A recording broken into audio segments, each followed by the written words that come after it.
Maka jadikan setiap apapun yang kita lakukan harus punya landasan, yaitu iman, untuk merubah menjadi ke arah yang lebih baik, hijrah, dan bersungguh-sungguh untuk tetap istiqomah dalam merubah ke arah yang lebih baik.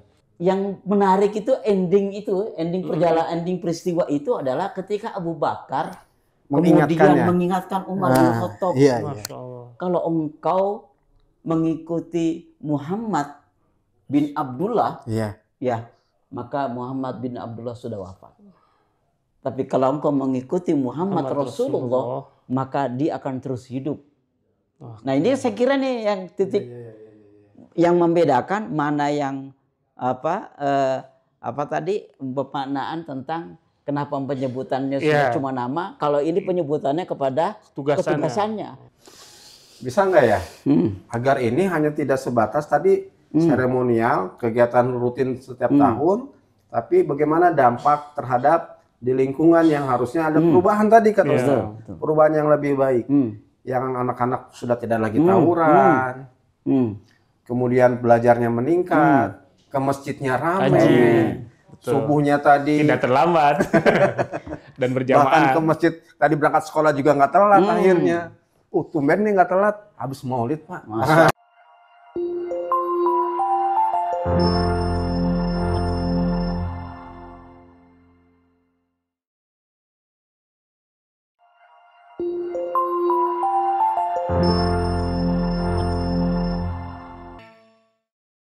Assalamualaikum warahmatullahi wabarakatuh. Waalaikumsalam warahmatullahi wabarakatuh. Alhamdulillah, Allahumma sholli wa sallim wa barik ala Rasulillah, amma ba'du.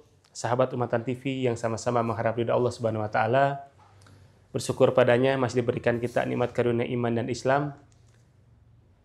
Kembali di channel kesayangan kita semua, Umatan TV, di podcast Ngopi, Ngobrol Perkara Iman. Yang insya Allah kita akan hadapi beberapa hari lagi, yaitu Maulid Nabi. Yang mana di Indonesia Maulid Nabi ini menjadi satu peringatan umat Islam yang menyumbang satu hari untuk libur nasional. Yang diperingati tiap tahun.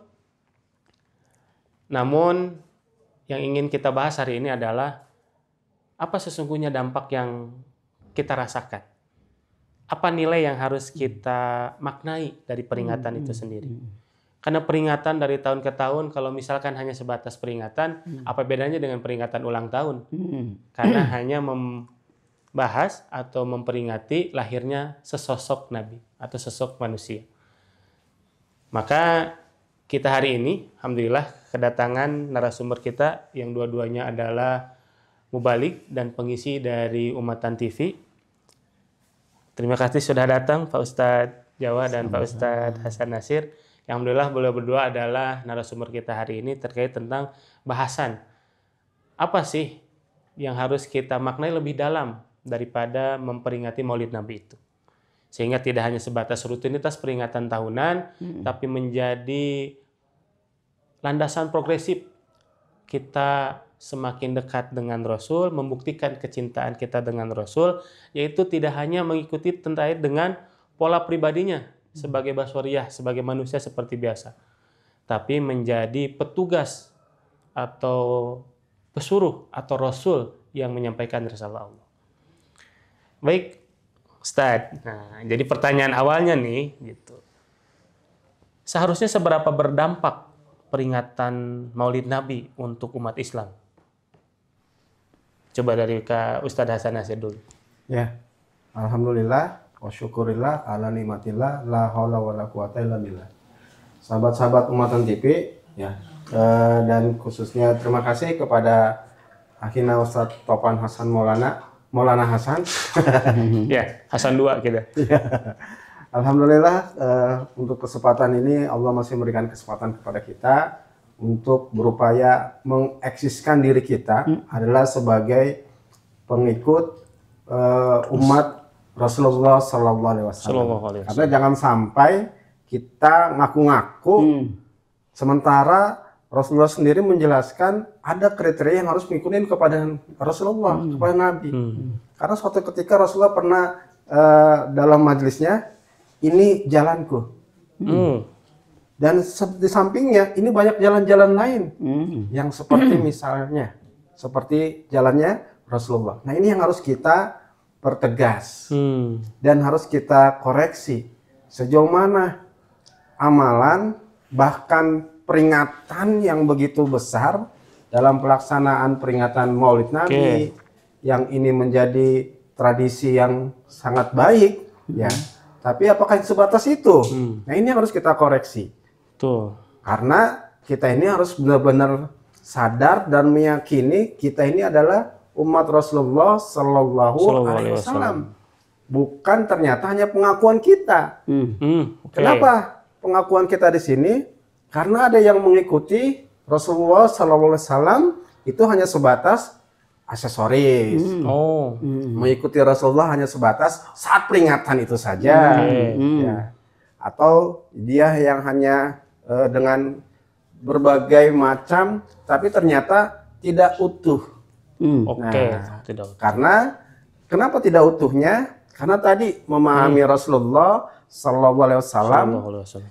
Ada yang memahami hanya sebatas sebagai basyariahnya, sebagai manusia biasa juga. Ya. Bahkan ada yang lebih esensi, yakni Rasulullah sebagai Rasul itu sendiri, utusan Allah. Sebagai khataman nabiyyin, kita sering mendengar dari guru-guru kita dalam Al-Quran Allah jelaskan surat Al-Ahzab di ayat 21-nya. Ya, itu saya yakin kita lebih jelas dengan guru kita Ustadz Jawaruddin. Masya Allah.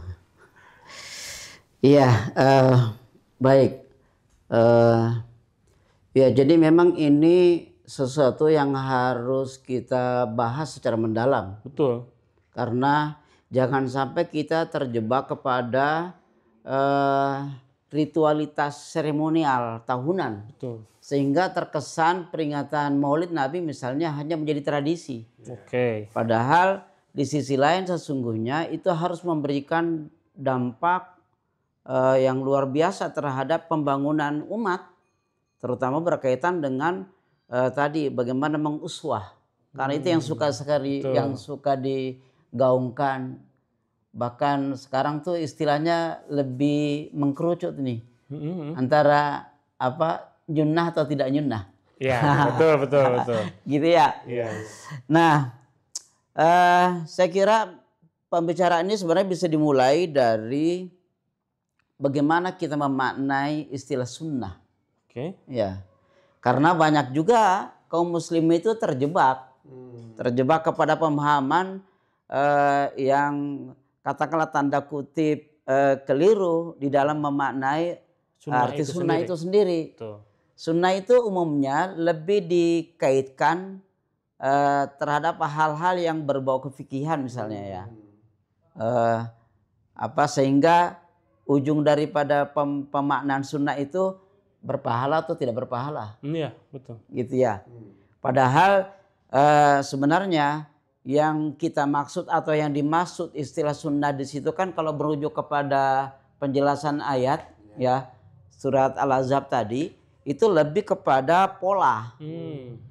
Bagaimana Rasul menjalani hidupnya ya sehari-hari, bagaimana baik sebagai pribadi, kemudian sebagai petugas, bahkan sebagai katakanlah pemimpin negara. Betul. Nah itu sebuah pola ya, dan namanya pola itu ya harus sesuai. Sebagaimana kalau kita bikin baju, kalau polanya kalau prakteknya nggak sesuai dengan polanya, yang ada bukan jadi baju ya, tapi jadi yang lain maksudnya gitu. Betul. Nah ini yang harus kita kembalikan sebenarnya, sehingga pemaknaan terhadap peringatan Maulid itu lebih substansi, lebih kepada nilai-nilai yang harus ditumbuh kembangkan di kalangan kaum muslimin yang mengaku sebagai pecinta Rasul. Gitu. Saya kira itu dulu Ustaz. Menarik nih dari penjelasan Ustadz Jawa dan Ustadz Hasan terkait dengan bahwasanya ternyata kata sunnah itu jika dilihat dari berbagai sudut pandang memiliki makna dan arti yang berbeda ya. Contohnya tadi dijelaskan terkait dengan sunnah dalam fikih adalah dengan pengertian dilakukan dapat pahala, tidak dilakukan nggak itu apa-apa. Kerugian atau atau tidak apa-apa atau kerugi lah. Kita rugi kalau ninggalin sunnah gitu ya. Tapi kan penjelasan ada juga nih, saya misalkan mohon izin Ustadz, bahwasannya an-nikahi sunnati. Nikah itu sunnahku. Tapi kan menjadi suatu yang wajib menikah itu kan. Karena ada ulama yang kalau bukan ini sunnah Rasul, aku tidak akan menikah. Masya Allah. Kan gitu. Berarti kan ada sunnah yang jadi kewajiban, jadi kewajiban atau seakan-akan kewajiban. Silakan dijelaskan gitu ya. Karena makna sunnah juga ada di dalam Quran. Sunnatillah, gitu kan. Bahkan Rasul. Ada yang disampaikan la tabdila wa la tahwila. Sehingga apa nih sunnah apa yang sebenarnya harus kita, atau nilai-nilai sunnah apa dari ketugasan atau seorang Nabi Muhammad yang diangkat menjadi Rasul pembawa risalah. Terkait juga uswah. Makna uswah tadi menarik nih, Ustadz Jawa menyampaikan sebagai pola. Sedangkan kan di umum atau misalkan kita lebih banyak teladan, suri teladan, contoh, pedoman, panutan gitu. Sedangkan ini uswah. Kalau misalkan diibaratkan seperti pola ngejahit, apapun bahannya, kalau polanya pola kemeja, jadinya kemeja dong. Iya, betul. Berarti kan uswah ini di generasi, di zaman, di tempat, gitu ya. Selama itu ada, itu pasti harus sama dan presisi. Oke. Ya. Betul. Nah, jadi itu tuh, gimana tuh antara sunnah yang menjadi nilai-nilai daripada kerasulan, dan uswah daripada penerapan tadi pola ya. Jadi tidak sebatas pola makan, pola tidur, pola istirahat. Tapi kita juga harus sampai meresapi, mendalami pola pikir Rasul gitu kan ya. Apa sih gitu yang sebenarnya ketika ayat ini muncul atau ayat ini diturunkan oleh Allah melalui wahyu, apa yang dipikirkan Rasul? Kan gitu ya? Iya, betul. Oke, silakan. Ustaz. Ya, saya dulu nih Ustaz ya. Silakan. Nanti aja ya. Ya. Jadi saat kita memahami sunnah, jangan sampai kita terjebak hanya tadi sebatas dalam arti fikih. Ya, yang dikerjakan dapat pahala, yang ditinggalkan rugi. Yang bersifat fadilah ya. Karena dia bersifat fadilah. Sehingga sunnah yang dimaksud yang akan saya sampaikan, sunnah itu ada dua. Sunnah fadilah dan sunnah faridoh. Nah, fadilah itu yang keutamaan. Ya, yang keutamaan artinya dia juga penting, tapi dia akan memberikan melengkapi daripada yang faridoh, sehingga faridoh ini adalah yang menjadi prinsip, yang menjadi utama. Maka nggak mungkin ada fadilah kalau tidak dilakukan dulu. Yang utama adalah faridohnya. Nah, faridoh yang kita maksud di sini adalah dia bagaimana perjalanan Rasulullah Sallallahu Alaihi Wasallam dalam menegakkan syariah, dalam menjalankan, menegakkan, mempertahankan, memperjuangkan syariah. Syariah apa ini? Tentunya yang bersumber dari Allah Subhanahu Wa Taala, yang berawal dari saat Rasulullah Sallallahu Alaihi Wasallam itu menerima wahyu pertama. Surat Al-Alaq. Nah, sejak itulah Rasulullah Sallallahu Alaihi Wasallam menjalankan segala yang dia jalankan itu menjadi bernilai farido bagi umatnya. Apa yang dilakukan Rasulullah itu bukan keinginannya dia sebagai manusia yang al-amin saat itu. Tapi justru disebutkan dia menjalankan bukan lagi keinginan dia, tapi keinginan Allah Subhanahu Wa Taala. Itu yang menjadi substansi prinsip saat dia menjalankan segala apa yang harus dia jalankan. Bukan hanya keinginan pribadinya, termasuk tadi nikah adalah sunnah Rasul. Sehingga perjalanan Rasulullah dari usia pas 40 ya, turunnya wahyu pertama, seluruh perjalanannya tidak pernah keinginan Rasulullah pribadi. Semuanya sesuai dengan apa yang diinginkan, diperintahkan Allah Subhanahu wa Ta'ala. Nah, disitulah nilai prinsip yang sunnah parido yang harus menjadi teladan buat kita. Dan Rasulullah saat terima usia 40 dari diangkat jadi nabi dan rasul, itu bukan untuk kepentingan dirinya saja atau keluarganya saja, tapi justru untuk bagaimana rahmatan lil alamin. Rahmatan lil alamin bukan hanya sebatas di Mekah.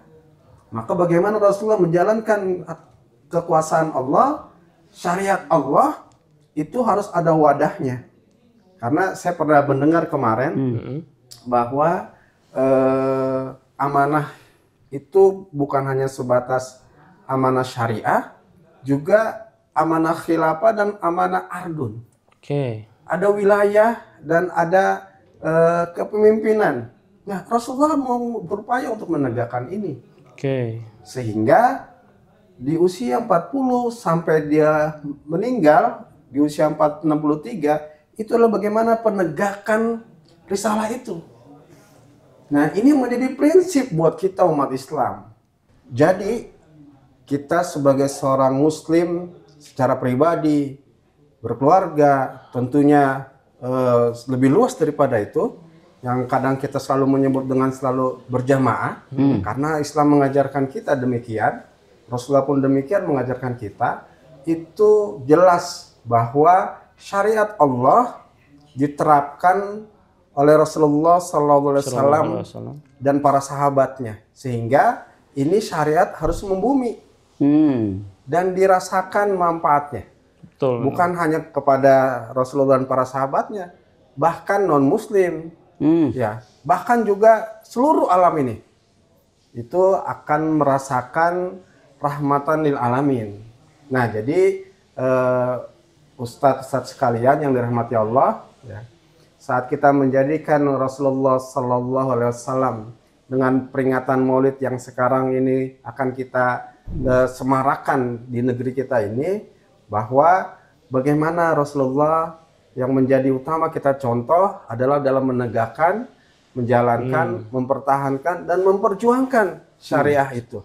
Di mana? Tentu dalam setiap kehidupan kita. Ya. Dan ini bukan tugas seorang ustadz saja. Bukan seorang, untuk semua. Karena Rasulullah SAW adalah khataman nabiyyin dan setelahnya tidak ada lagi. Nah, sebagai Rasul, dan ini harus menjadi kelanjutan buat kita. Karena saat kita bicara Rasul, tidak stop kepada Nabi dan Rasul, Rasulullah SAW, Nabi Muhammad. Betul. Ya, karena jelas Allah mengingatkan kepada kita bahwa Rasul itu tetap berlanjut. Ya, untuk itu biar jelasnya Ustadz bisa akan menguatkan kepada kita. Boleh, silakan. Gini ya, saya dari sejak remaja, ya, saya sejak remaja itu sudah berkecimpung di masjid, ya, dan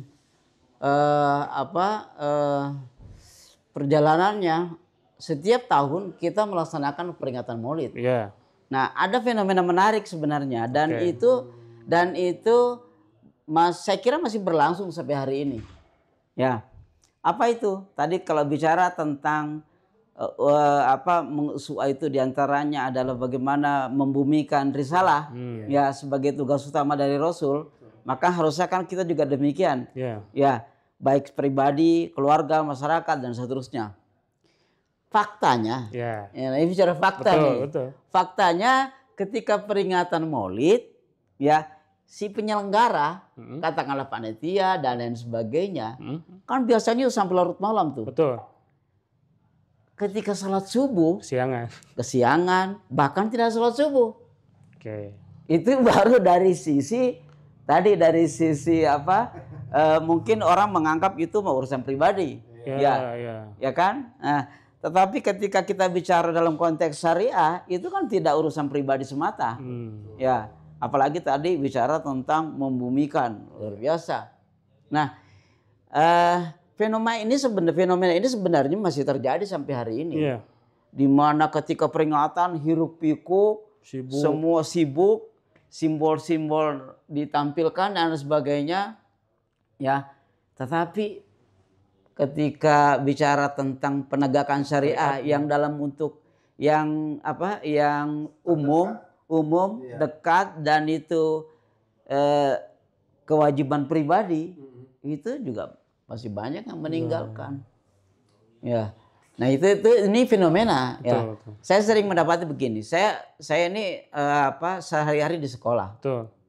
Suatu ketika ada anak-anak itu terlambat sekolah. Ya biasa saya panggil. Kenapa terlambat dan sebagainya. Mereka cerita lah, Pak, kita habis peringatan Maulid. Di mana? Itu di sana di Priuk, di tempatnya Habib lah segala macam. Terus kamu datang jam sekian. Salat subuh enggak? Belum. Oke ya. Seakan-akan waktu subuh panjang gitu ya. Jadi coba bayangkan kalau kemudian, nah ini yang kita maksud mungkin ya, akhirnya peringatan itu hanya menjadi seremonial. Seremoni dan ritual. Tentu kita tidak ingin berhenti sampai di situ. Maka sebenarnya tugas para asatidz, para kiai, bagaimana meluruskan ini, bahwa beruswa itu bukan hanya simbol-simbolnya saja, ya, bukan hanya sekedar cinta dalam artian euforia dan seterusnya, tetapi lebih harus tadi istilahnya membumi, ya, membumi. Mungkin itu yang juga menjadi catatan bagi kita ya, terhadap pemaknaan esensi daripada peringatan Maulid. Karena tadi kan targetnya Maulid itu harusnya bisa melahirkan perubahan. Betul. Kalau nggak ada perubahan, ya tadi akhirnya menjadi tradisi tahunan seperti halnya kita peringatan-peringatan pada umumnya. Biasa. Gitu. Betul. Ya, saya kira itu, Ustaz. Baik. Ya, pemirsa Ummatan TV, jika ada yang ingin disampaikan atau ditanyakan, silakan ditulis di kolom komentar, atau tadi ada kata-kata menarik, silakan didiskusikan terkait dengan yang disampaikan Ustadz Hasan. Ada sunnah faridoh, ada sunnah fadilah. Sedangkan sunnah fadilah tidak akan menjadi keutamaan kalau sunnah faridohnya tidak dikerjakan dulu ya. Betul. Kalau ibarat beli nasi goreng itu pasti dengan kerupuknya. Tapi ketika kita nyampe rumah, cuma kerupuknya doang yang kita bawa, pastinya kita akan balik lagi untuk ngambil nasi goreng, karena prinsipnya di nasi goreng. Tapi kalau misalkan kerupuknya yang ketinggalan, kerupuk mah bisa beli di warung terdekat. Ini ada catatan penting, Ustaz. Ya, silakan. Ya, jadi catatan penting itu. Ya, jadi sunnah faridah dan sunnah fadilah itu, ya, itu seperti dua sisi mata uang. Iya. Nggak bisa hanya salah satunya. Betul. Ya, sama dengan kita memahami eksistensi Allah. Misalnya hanya dari sisi rububiyah, mengakui Allah sebagai pencipta, tapi dari sisi uluhiyah kita beribadah kepada yang lain. Dari sisi kemuliaan kita taat kepada yang lain. Itu sama itu posisinya. Ya, jadi menegakkan sunnah fadilah, maka dia butuh sunnah faridoh. Sunnah faridoh tidak cukup kalau tidak ada bukti nyata. Ya, tidak ada aplikatifnya. Ya, yang tadi saya sampaikan secara fadilah, ya, secara fadilah dia menunjukkan bahwa dia cinta Rasul, ya, dengan pakaian, dengan apa segala macam. Tapi secara faridoh misalnya dari sisi penegakan syariat ditinggalkan. Itu kan nggak klop akhirnya. Saya lagi bagaimana membayangkan dulu juga sampai sekarang mungkin kali ya, peringatan Maulid sebagaimana yang tadi disampaikan oleh Ustaz Jawad. Bahkan semangatnya mereka membuat drama meriah diisi dengan betul. Itu ada makanan khusus, ketan, terus dengan pohon-pohon telur. Itu di kampung saya begitu, Ustaz. Rebutan telur. Betul. Iya.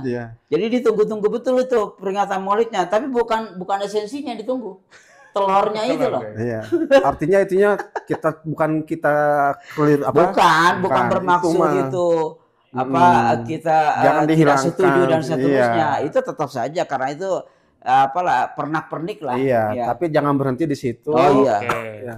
Berarti kan yang menjadi satu hal yang harus ditekankan bahwasanya tidak sebatas itu. Betul.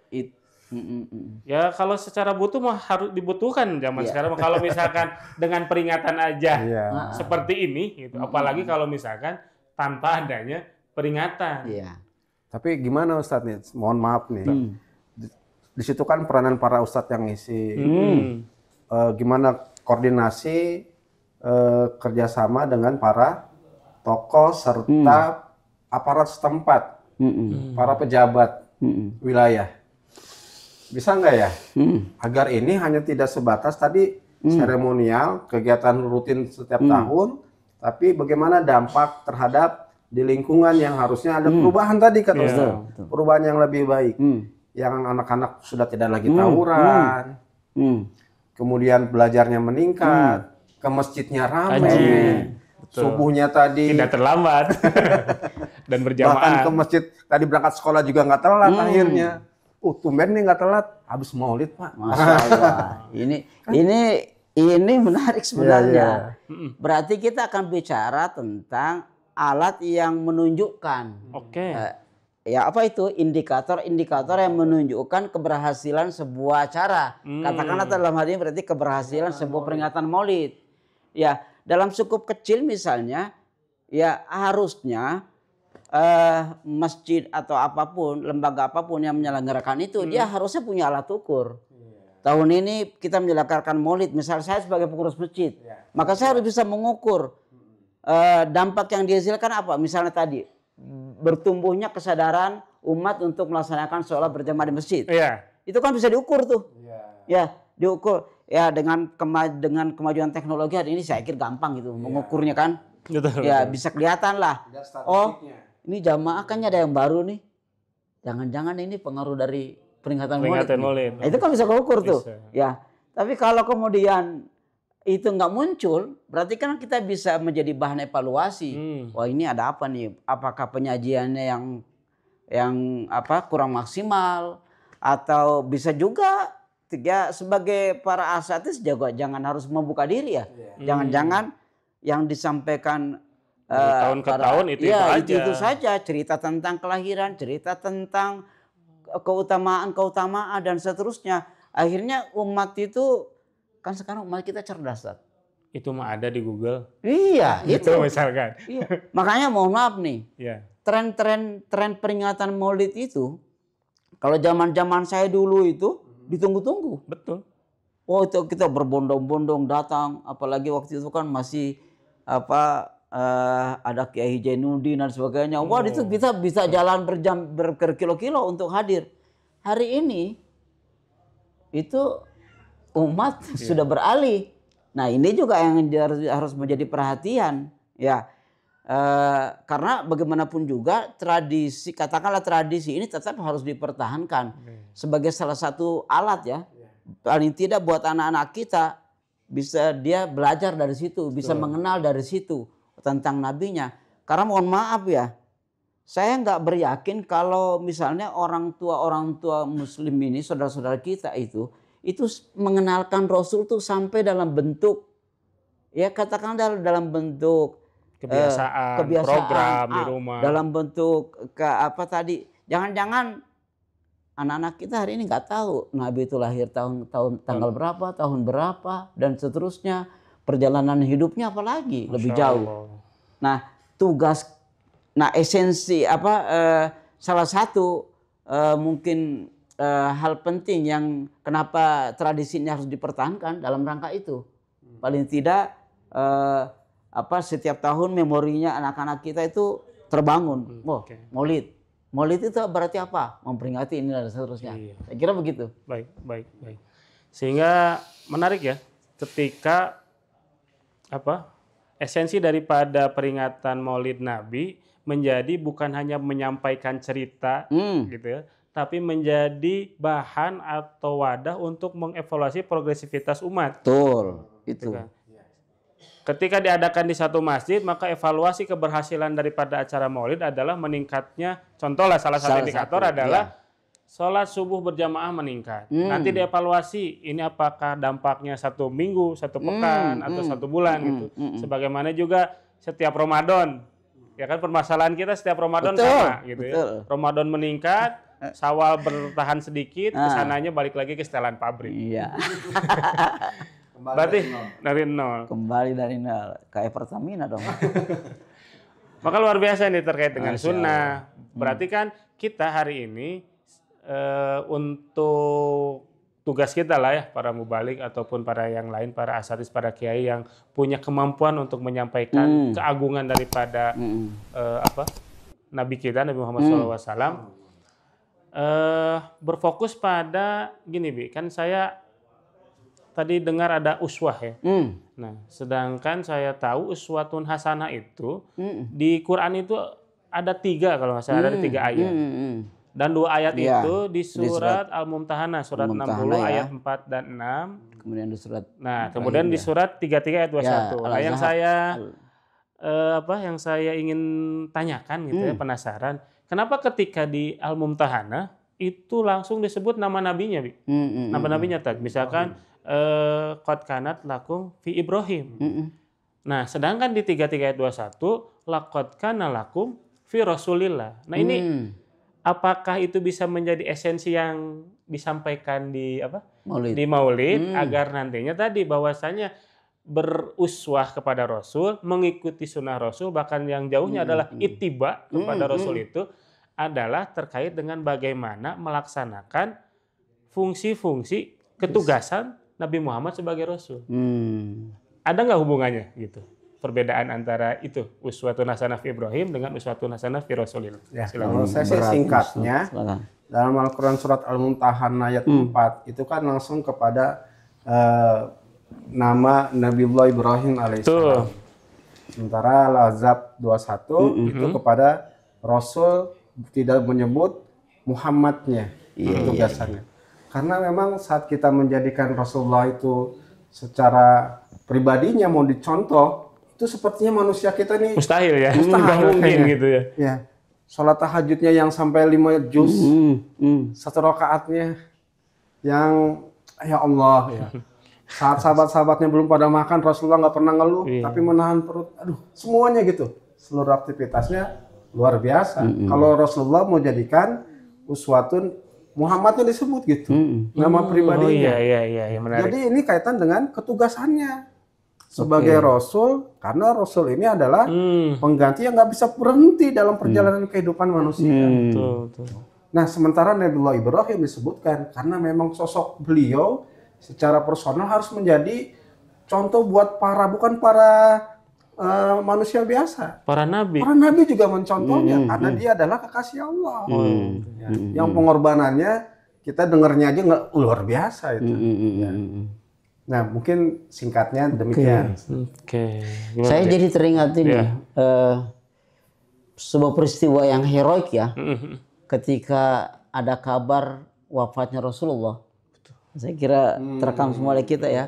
Bagaimana sahabat Umar bin Khattab harus menghunus pedang, berteriak-teriak ya, dengan garangnya gitu ya, dengan garangnya siapa yang bilang Muhammad wafat, maka istrinya akan jadi janda, jadi yatim. Ya.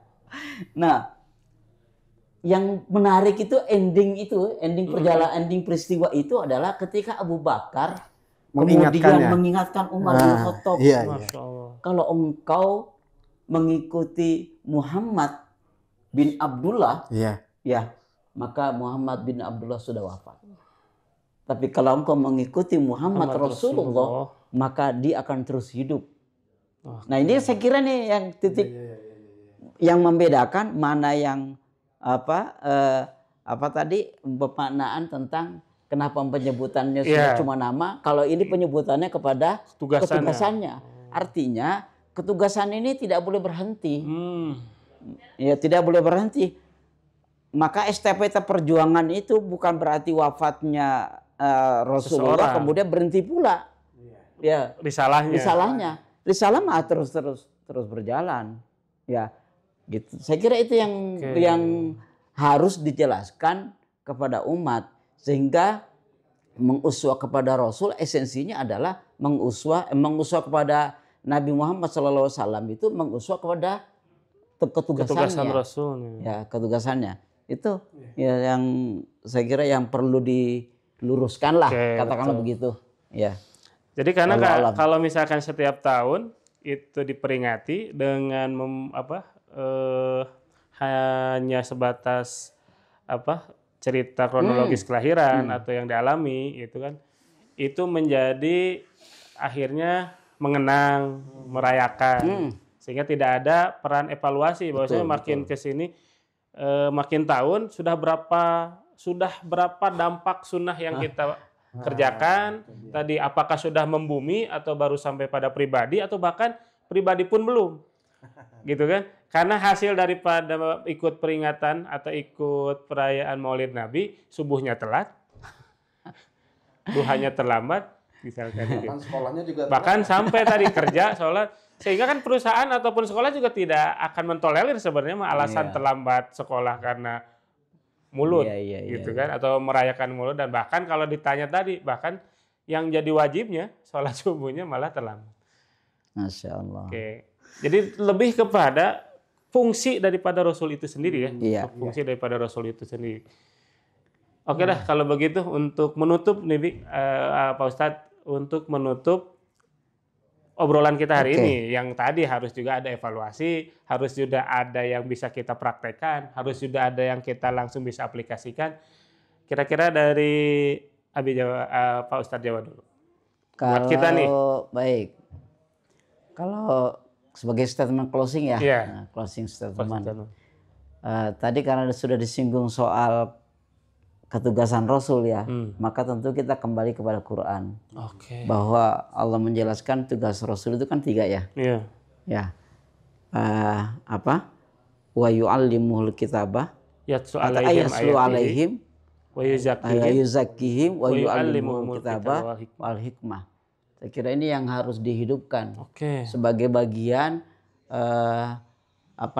yang tak terpisahkan dari proses penegakan risalah Rasul. Ini yang menjadi tugas Rasul, maka itu juga menjadi tugas kita hari ini, terutama para asatiz ya. Kira gitu. Untuk Ustaz Hasan silakan. Ya, terima kasih. Apa yang harus kita praktekkan dan aplikasikan? Dalam Al-Quran surat 3321 itu kita dijelaskan, A'udzubillahi minasyaitonirrajim, laqad kana lakum fi rasulillahi uswatun hasanah liman kana yarjullaha wal yawmal akhir wa dzakarallaha katsira. Di situ ditegaskan mereka yang mengikuti Rasulullah sebagai uswah, menjadikan contoh kehidupannya, memperjuangkan kebenaran, itu salah satunya yarjunallah, mengharapkan rahmat Allah, wal yawmal akhir, dan dia mempersiapkan dirinya untuk hari akhirat. Tentunya akan banyak beramal mencontoh Rasulullah. Kemudian dia banyak zikir, wa dzakarallaha katsira. Terus bagaimana untuk mendapatkan rahmat Allah? Dalam Al-Quran surat Al-Baqarah ayat 218. Di situ konsep, metode, cara bagaimana agar kita mendapatkan rahmat Allah. Termasuk pola ya. Nah, disitulah polanya justru. Di situ menurut saya polanya beriman, hijrah, dan jihad menjadi satu kesatuan yang tidak dipisahkan. Kita ukur keimanan kita akan melahirkan hijrah dan sungguh-sungguh menjalankan keimanan dan hijrahnya itu. Masya Allah. Baik, pemirsa umat TV yang sama-sama berharap ridha Allah. Jadi konklusi atau kesimpulan dari obrolan kita adalah, mari kita tingkatkan peringatan Maulid Nabi bukan hanya sebatas perayaan, tapi menjadi bahan evaluasi kita, menjadi bahan indikasi kita, mengukur sejauh mana kecintaan kita kepada Rasul kita, sehingga tidak menjadi hanya sebatas diyakini dalam hati, diucapkan dengan lisan, tapi harus kita praktekkan dengan perbuatan. Mulai dari diri sendiri, mulai dari yang terkecil, tapi yang pasti mulai dari saat ini. Maka jadikan setiap apapun yang kita lakukan harus punya landasan, yaitu iman, untuk merubah menjadi ke arah yang lebih baik, hijrah, dan bersungguh-sungguh untuk tetap istiqomah dalam merubah ke arah yang lebih baik. Terima kasih kepada Pak Ustadz Jawa dan Pak Ustadz Hasan Nasir, mudah-mudahan ada manfaatnya. Kembali kami ingatkan, tonton video-video Umatan TV yang lain terkait tadi yang disampaikan oleh Ustadz Hasan, dalam mempersiapkan dunia dan akhirat, ada video dari salah satu Mubalik Umatan TV yaitu Ustadz Tujuh Wahyudi. Nanti silahkan diklik di sebelah kanan saya untuk memahami apakah dunia akhirat itu harus seimbang, harus mengutamakan dunia 50-50 atau yang mana. Masya Allah. Nah, dan insya Allah di lain kesempatan kita akan berjumpa kembali di dunia maya yang mudah-mudahan ini menjadi amal dan wasilah dapat pahala kita. Akhirul kalam, semoga bermanfaat. Jangan lupa tekan tombol lonceng, like, subscribe, dan komen. Atau jika ada yang masukan, kritik, saran, dan pertanyaan-pertanyaan dari materi yang dibahas tadi, silahkan di komentar, disampaikan di kolom komentar dan akan ditanggapi oleh tim kami. Terima kasih. Assalamualaikum warahmatullahi wabarakatuh. Assalamualaikum warahmatullahi wabarakatuh.